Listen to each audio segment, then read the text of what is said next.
fraction of sand times fraction of clay times fraction of organic carbon times fraction of silt times 0.1317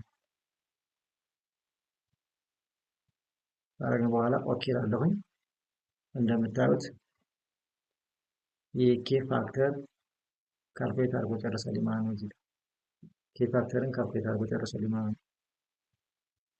ታያችሁ ከሆነ ኬ ፋክተር 0.037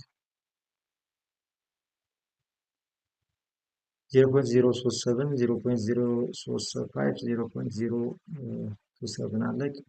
የኬ ፋክተር በጨመረ ቁጥር